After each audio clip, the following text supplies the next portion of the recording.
All right, everybody. So we're here at the SoDo Makerspace with our. This is our second official podcast for the SoDo Makerspace on a Wednesday. And Eric, why don't you start us off here? Yeah, hello, everyone. My name's Eric Wren. I'm one of the co-founders of this makerspace, and I have been doing this for, I guess, about a full year. And then beside me is Jeremy. Jeremy, tell us about you. My name is Jeremy Hansen. I have a couple businesses working out of the Makerspace, and been working to do the podcast, to build up the wood shop, a few other projects around here. So, nice. Well, we all need to squeeze together, man. Yeah. Scoot. There we got it. Yeah. Couldn't figure out the aspect ratio with this video, but we're just gonna go for it. Yeah, our normal Google Hangout is just not working today for some reason, so we're just recording this video and we'll upload it a little later. Right on. So you want to start, Richard? Tell us maybe about what's happened over the last week. Yeah, so there's been quite a few things that have happened over the last week. We've had a friend of mine who's been working on LARP weapons that we've been trying to figure out how to manufacture here. What is a LARP?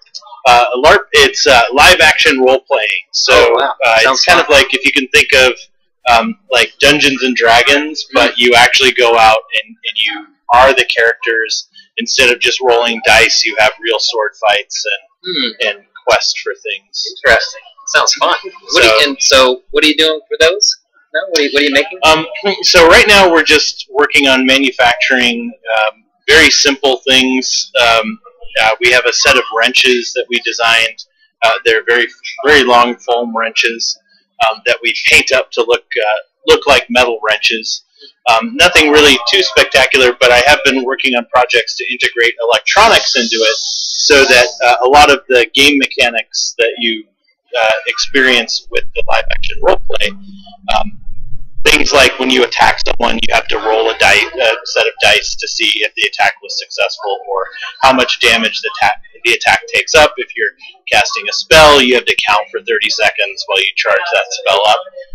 I want to use electronics to automatically do that so that you don't have to think about that, because that pulls you out of the game with that. So you're not pulls you out of character. I see. Yeah. So it makes it a more immersive, thoughtless experience. Yeah. So basically, all you do is you just run around and experience the game and wield your weapon, and it does all the game mechanics for you. Is there such thing as virtual LARPing? Virtual LARPing? I haven't really heard of that yet. I guess that would just be virtual reality. Yeah. If you think about it. But right on. But yeah.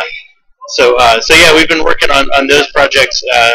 Later on, the next couple of weeks, we'll be getting in more supplies, so I can actually further the development of those smart LARP weapons. And actually, continuing on with that theme, we just had a group come in today for the tour who messaged us earlier. They do these puzzle rooms up on Capitol Hill here in Seattle. Escape room. Yeah, escape rooms. Puzzle Break was their name. Yeah, Puzzle Break. And they're up on Capitol Hill. They have a couple of rooms that basically you have, according to their website, you have 60 seconds to figure out how to solve the puzzles that exist in the room in order to get out of the room. So it's kind of like that game Myst that was out there for a while for computers, but you're actually playing the game. So it's physical puzzles that you interact with. I see. Physical. So not quite like Clue, where you're playing a board game, but you use what's around you, and you got to be resourceful. And one of the things that you look at might actually become useful for you to escape this room. Yeah. Okay. Yeah. So like you have a safe with a combination on it. You have to use ciphers in the room to figure out what the combination is, so you can open up the safe and get the key. And then that key may not open the door; it may open up something else that has another puzzle you have to solve. So they have definitely making the room look very visually interactive is important to them. but also making the actual puzzles themselves. And of course, what I can imagine is going to come up from that is the ability to change the way that puzzles work, because as you can imagine, if a group comes in there and they run it for one session, and then it's really exciting, they want to come back, it's going to be the same exact puzzle. So, that's one thing that we want to really try and offer them, is that ability to quickly change things up so that they can have people come back. Currently, on their website, they suggest if you go through their challenges, to wait about a month before you do it again, because that gives them time to reset and create new puzzles. But I mean, if we can figure out a way to quicken that so that they can people can come back and enjoy it even more, sure, that definitely seems like a good thing for them. Is that something that you can you just go to their space, or if I want to throw a killer Halloween party and I want to hire these guys to make a mystery puzzle thing in my house, is that? That's a good question. I think we're going to have that conversation with them. But it sounds like they are working on stuff like that. They did mention that they have a cruise ship that they're currently building the puzzles for that one. It is kind of they're actually going to let us go and check it out, to try it out. But it sounds like a lot of the puzzles are big enough and elaborate enough to where you can't really just throw them in the back of a van and set them up in a few hours. It's a permanent fixture. Like a set. Yeah, it's like a movie set. And so I'm sure you could probably commission them to do a party, but then you'd probably need a few days to set up everything for that. Sure. So this is not new, right? It's new to us, new to the U.S. and specifically Seattle, but these are things that have been done in Japan for a long time. Yeah. Actually, one of the other members here, Tony, had mentioned that they do this in Japan, and it's a really big industry over there, where they have these spaces dedicated to these escape rooms. According to him, they are definitely a little darker than what we have here. It's more, not so much like Myst, and more like Saw. So kind of like a horror genre type I'm gonna have nightmares tonight thinking about that. Yeah, which would be interesting, but with Puzzle Break, they get a lot of corporations that come in and do team building skills, and so they focus a lot on doing team organization workshops. And definitely, you'd want to keep things a little bit more PC and analytical problem solving, rather than run for your life, don't get hit by the axe kind of thing. Right. Okay. Awesome. Wow. What else has happened this week? Let's see. We've been working a lot with the 3D printers to try and get them up and going as much as possible. It looks like we've been having some conversations with some people to hopefully get some better 3D printers. And then what else, Jeremy? What else do we have going on? We're talking about the Maker Faire Tower. Maker Faire Tower, nice. Yeah. So Maker Faire Tower is going to be a collaborative project with I think 3 different businesses. It's going to be us here at the Makerspace, Jeremy with Rework Nation, and Seattle Made. Here comes the guy with the rolling trash can again, coming back. Yeah, so we'll have to pause. The hazard of being in a live Makerspace. I'm just going to ask Martinez to pick the thing up when he comes by. No, he has no idea what we're doing here, so we'll just wait. Martinez! Yeah. So it's my understanding that we're going to have how many different businesses represented with a tower that will be on display here with the Seattle Made booth. How many? 100. 100. So get 100 on there. Yeah, and then did they give any specifications on the tower size? Well, we're still looking at it, right? And it's looking at EMP. I believe it's one of the locations we're looking at. 10 by 10 on the bottom, and then 20 feet tall. Okay. and there's looking at actually making a official Seattle Maker Week, like get it approved with the city, and having this on display where tourists and people can visit, and then adding products to it, displaying it, and getting people in touch with companies and products that are made in Seattle. Everything from whiskey to kimchi to bags and bicycles. Nice. Well, and those beeswax candles you talked about last time too. Yeah. Sure. Yeah, there's a lot of things made here, so it makes sense to have a Seattle Made Week. I think that's what they're going to call it, the Seattle Made Week, and then they'll just feature makers from Seattle that whole entire week. Yeah, and it's looking at the 19th through the 26th. I don't think it's been solidified yet, but okay. That week, and then it's partnered with the Seattle Mini Maker Faire. Which is going to be like a mini maker fair. Yeah, and that's coming up pretty soon in next month. Yes, that's what he was just saying. It's September 19th through the 21st, and so that's and in one capacity we'll be doing that. I think that a couple of us will be speaking publicly at that event about what we're doing, and so that should be a fun time. So what else? We just heard minutes ago about the Rainworks. Yeah, excited about that. Yeah, I don't even know if anyone has told anyone else that we are even a part of this. Even some of my friends and family, when I show them this amazing Kickstarter campaign that is getting ready to launch, they had no idea that that's what I've been doing behind the scenes, and maybe why I haven't been so diligent about calling as often. Over the last couple of weeks, especially leading up to this launch. It's very exciting. It's actually our second crowdfunding campaign. Richard headed the first crowdfunding campaign with a programmable robot. A robot actually for what they call just everyday people, right? Normal people. Yeah. HackyBot. Can you speak to HackyBot and tell us about how that was popular?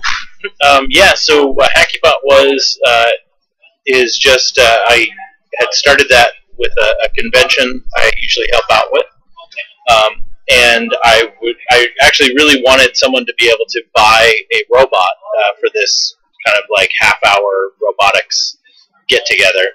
And when I looked to see how inexpensive robotics kits were, I found that they were actually really expensive. It's like $150 to get a basic robot kit. And so I set out with a friend of mine to see if we could get the cost down as low as possible. Our target was to get our parts and materials costs down to about $35 or just under $40.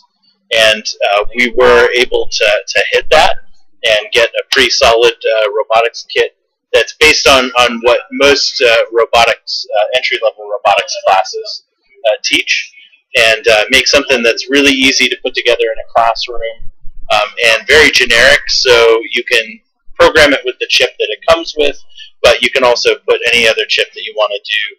If you want to put a Raspberry Pi on it, if you want to put an Intel Edison on it, you can put whatever it is that you want to control the robot. But our biggest motivation was doing. Oh, you couldn't find the robot. Yeah, well, we got the wrench. We got the wrench instead. I brought you. Yeah, and look at look. Yeah, so right here's there on that table. here's one of the wrenches. It's yeah. It's unpainted at this point, so this is a LARP weapon. So people would actually whack each other with this thing. And if you can see it, it's foam. Yeah, it's nice squishy foam. So it's kind of like those Nerf swords or Nerf bats that you get. You can't really hurt someone with it. Yeah, let's see. Yeah. No. Yeah. Right. So here are the hacky bots. So we got this guy, and then we got this guy, and I think this one has a battery in it. It's ready to go. Could you speak to us a little bit more about this thing?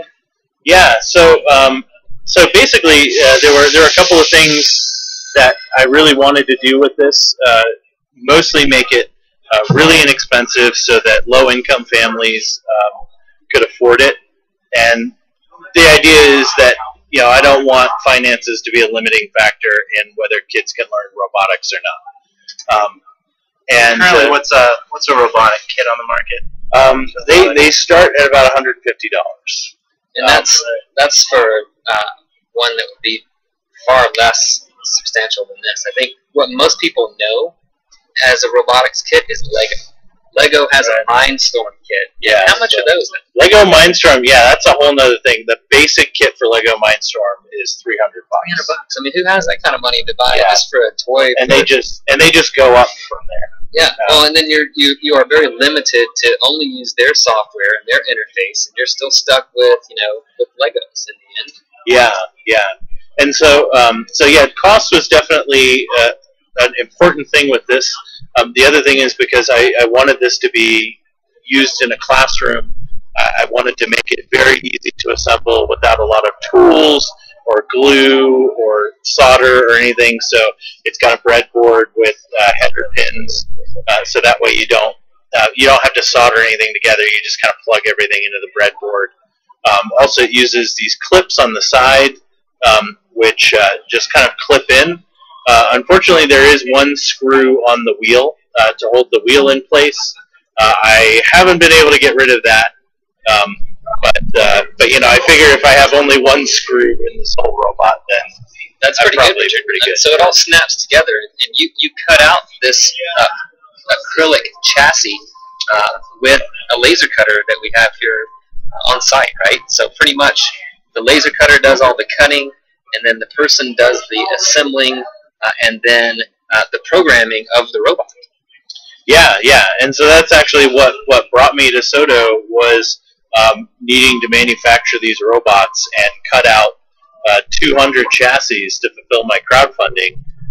And so we have a 90-watt full spectrum laser cutter here, and I was able to just lay down sheets and really very quickly actually cut all of these chassis out. That's right. So if you have a product that you would like to cut on a laser cutter, we can do that for you. And it's $2 a minute if our machine is doing all the work and our staff is doing the work. If you want to learn how to do it yourself, you can come in and pay a one-time fee of $150, and that gets you bedded into the machine, and then you reserve time on it, and then you'll spend about $1.10 a minute as opposed to the $2 a minute. That's how it works for folks to come in. And even if you have a product that you don't know how you're going to make it, I recommend coming in. I was going to use a drill bit on a product that I'm making. The whole barrier to entry to high tech, learning a machine and all that. I was like, well, I don't know that. There's a lot to learn. But you just come into the space with even an idea. There's so many resources here, and that's the biggest. Not just the laser cutter, the CNC machine, but the people here there's so many experts who can give you feedback. It's like with varying skill sets, right? Like you might be really good mechanically, but you might not know something, electronic. Or you might be good at both of those, but maybe you don't know the software side of things. And here we have a good mix where I think we all gel well.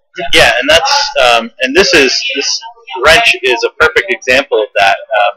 The guy who originally was making these, who I've been helping out in making these wrenches, he carved all of his LARP weapons by hand. So he gets the foam and he cut them all out by hand. Of course, they weren't exactly very perfect looking, but he came in and said, came in and said, this is what I do. Let's see if we can figure out if we can use these machines to make stuff better and faster and cheaper. Because with stuff like this, really going to China or going to India, it's really hard to beat the prices that they offer for that. And so we wanted to be able to do really high quality work and match the prices that you would get in an overseas supplier. And by experimenting with that and taking his design and experimenting with, can we do this on the laser cutter, and then also the CNC mill, and we have a process now that's a combination of the laser cutter and CNC mill in order to manufacture these. And over the course of like a month or two, we came up with a process being able to mass produce these at a low enough cost to where we can match whatever you would buy something like this from China or India. And it's made here in Seattle. Nice, nice. I'm going to have to take off because I have a meeting in 5 minutes. I got to run across the street. But can you guys talk a little bit more about Rainworks and maybe show them a sneak preview video of the campaign that we're launching on Friday so they could understand what that is? Cool. And there's a couple other things I know that you guys went out to the SAM Remix on Friday. Yeah. So tell us what you found there with a couple of other co-founders, and I can't wait to hear about that too. I haven't even heard about it. So yeah. But yeah, thanks guys. I'm going to take off. But it's good to see you. So, take it easy. All right. All right. So yeah, Rainworks is a really big thing that we just started Kickstarter with. And we'll actually go ahead and post a link to the Kickstarter in the comments down below, because unfortunately we can't show a video with how we're recording right now.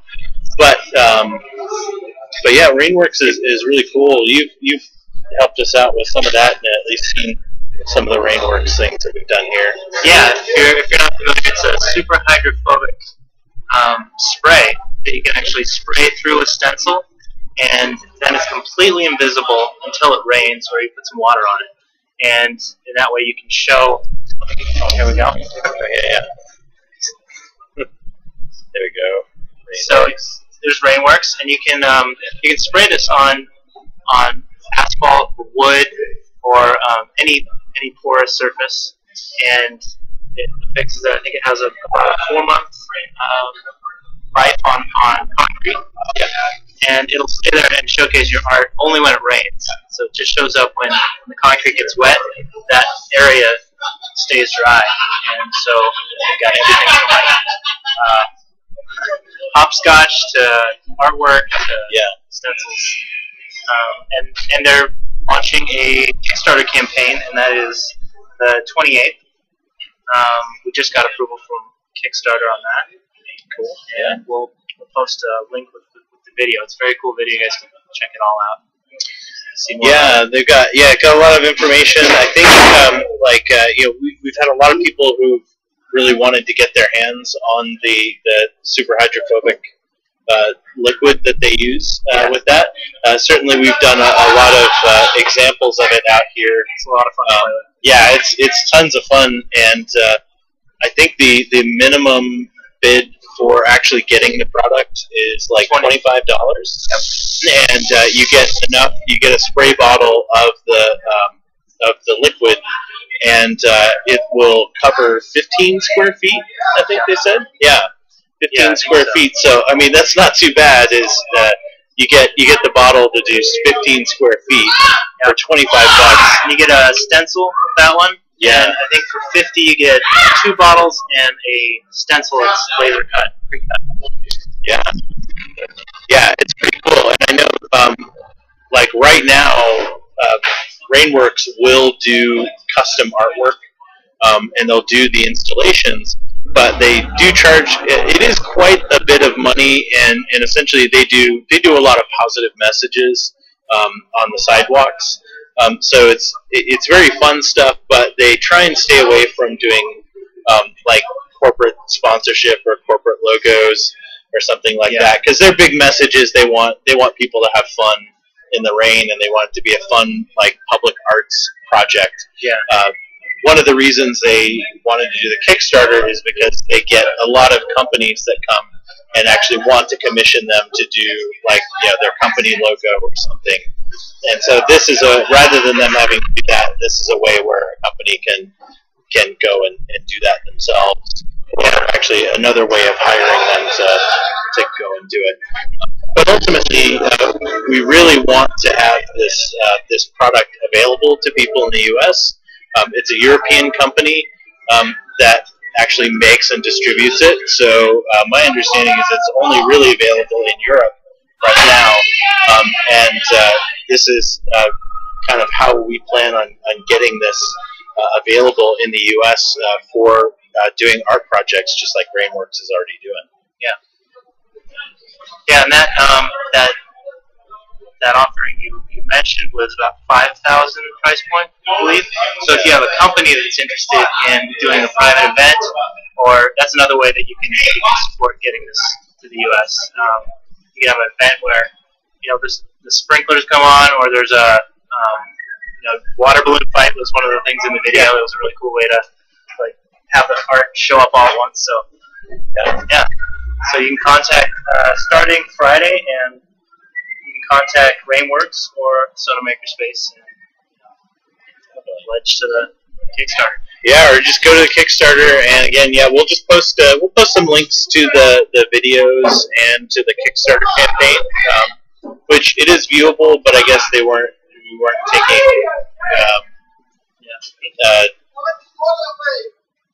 what do they call it? Not donations. It was what was it? It was not live yet. Yeah, okay, so it wasn't live, so you couldn't actually contribute to it. But now it should. I guess on Friday you can officially start contributing to it, and they've got a lot of publicity already, so hopefully it'll gain a lot of momentum, and we can start packaging that up and sending it out to people. Cool. So what else have we got going on here? Well, you've got a bunch of camera gear. Yeah, I got some toys. These are some things. So we started looking at the podcast and how we're going to do this. We're really just kicking it off and starting it.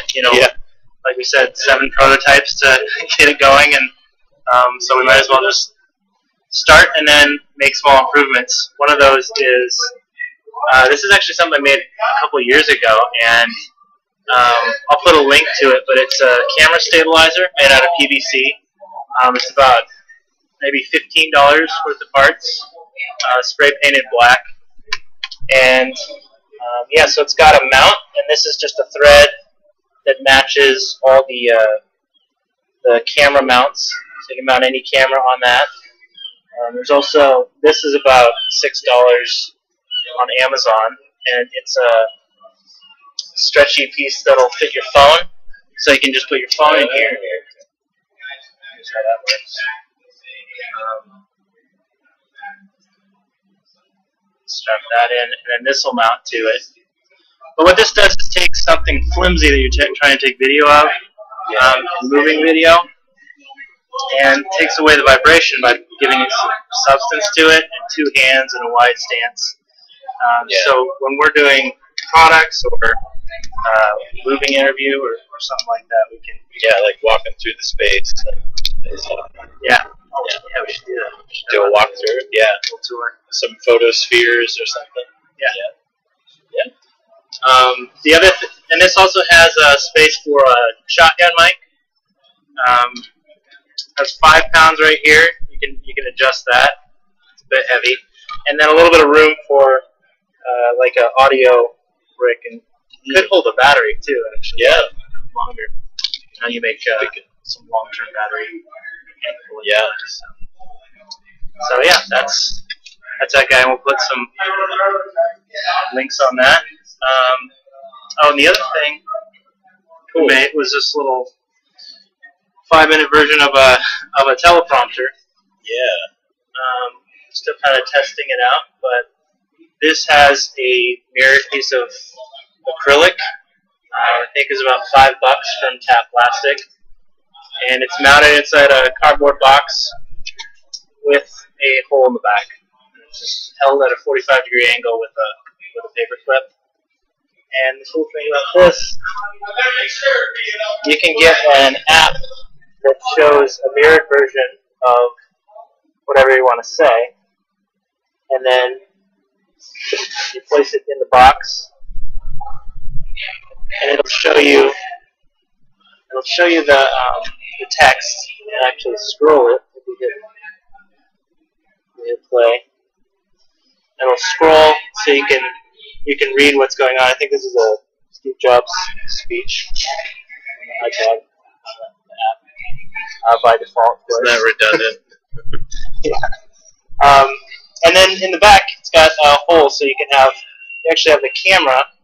You can line that up, but so I can see. You can see and maintain eye contact with what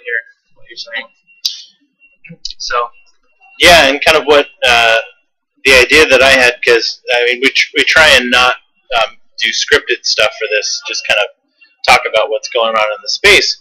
But having something like this might be really cool, because doing the podcast, it's nice to be able to see what the camera's seeing, but also be able to look at the camera. So it'd be cool to have the what we see as we're podcasting, imposed over where the camera is, so we can look straight at the camera and know exactly what's going on. So because right now we're looking a little bit like 6 inches down and over. Yeah. And that's kind of the thing. And if I'm showing off the robot, just make sure like I'm not right in front of your face over there and covering stuff up. But yeah, so that's a couple things that we're working on. Certainly, we have a new mic that we're testing out as well, and we're going to try and improve the equipment that we work with this podcast, and hopefully get things better and better as we go along. Yeah, and that's the thing. If people are out there, and this is kind of their thing, they'd like to take on or contribute to what we're up to, we'd be happy to have any feedback or contribution. If you like editing, it'd be cool to like splice in the things that we talk about, or yeah, totally. I mean, we have tons of projects that we work on here every day, and actually we're like every Wednesday we have the tours before we do this, and it seems like we're getting more and more large local companies coming in wanting us to do even more projects, and so we're trying to document that as much as possible, and this is kind of our start with doing that, just having these conversations on Wednesdays, but ultimately, it'd be great to be able to document a lot of those large projects that we can as we go through it, and then show you guys that. I did also recently make a couple of posts yesterday, actually, filming a couple of kits that I got from Adafruit that I purchased to kind of test out to see what we can offer here as kits for people to build, and I figured, I might as well videotape it and do like a kit day, so that might be a thing that we might do like every week or something, just videotape building kits here, and certainly if people want to send us kits that we can build, we're more than happy to do that and build stuff for people, but yeah, so we got a lot of things going on. We do have an Amazon wish list up there for donations, and we do have people who donate things to us through Amazon, and hopefully we'll continue getting that, and we'll post a link to the account for that as well. Do you know what's up there currently? What we're looking for? I haven't had a look at it for a while, but I know we're always looking for things like alligator clips for doing prototypes, jumper wires. You can never have too many jumper wires for doing electronics stuff. Yeah. But yeah, I think we'll probably start adding some stuff that will help out with the podcast as well. I'd definitely like to get a better webcam for stuff, and then of course better microphones. And experts.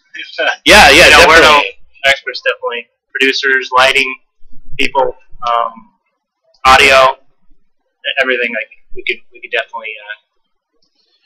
Yeah, definitely, and I've talked to a couple of people. I'm a regular member, regular presenter on Adafruit's Show and Tell, and I've talked with Phil at Adafruit and about their experiences with the podcasting.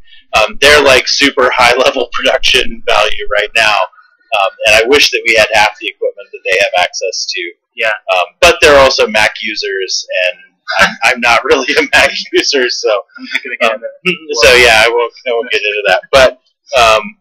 But yeah, definitely his advice has come in really handy, and but we can always use other people who are not in New York who could come and help out wherever they want. And the key is, preaching to the choir, people who are in the field, but the key to getting the word out about this movement, about the availability of what we have to offer, the education programs, is really telling the story, and there's no better way to do that than like great video that really captures what we're up to.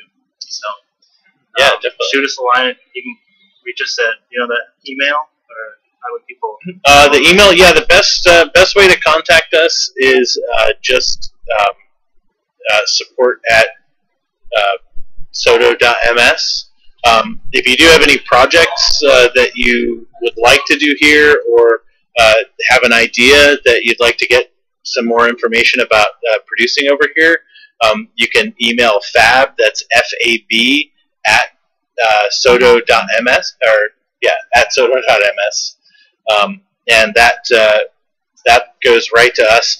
I even have our lights program, so we have the Philips Hue lights. We've been doing some experimentation with Internet of Things here at the Makerspace, and I have the lights program, so whenever we get an email at Fab, yeah, it turns, it actually will flash the lights. Oh. They're green right now because I also have them set to remind us when it's lunchtime.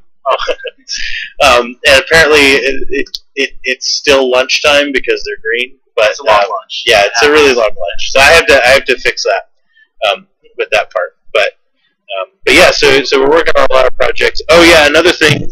So we had this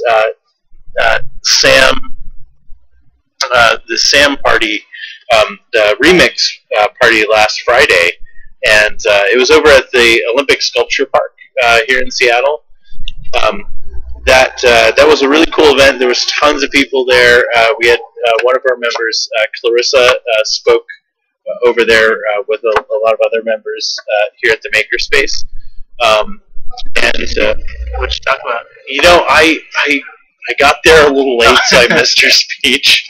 It was great though. But yeah, no, I'm sure it went very well. But yeah, we had an opportunity to talk to a lot of people.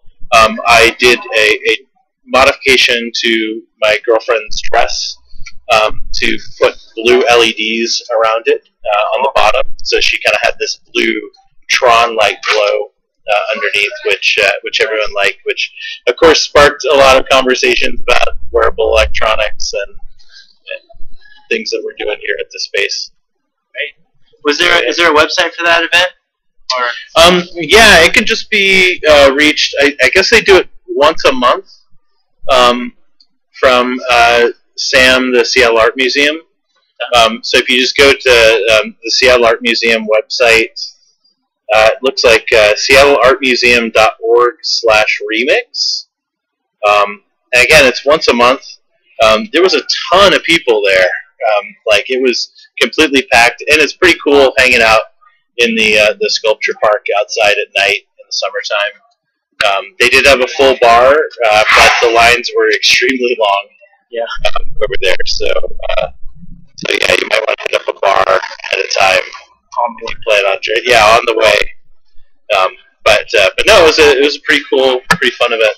Cool. And was it like, do you just show up with your stuff? Do you apply as an exhibitor? Yeah, I think it was definitely a pretty formal event. So they had a bunch of presenters there. I imagine if you just contact them on the website and just let them know that you're interested, and they could maybe set you up with doing some. But it was kind of, I mean, they had several different areas. The sculpture park is very large, so they had a couple of different stages, it looked like, for people to present.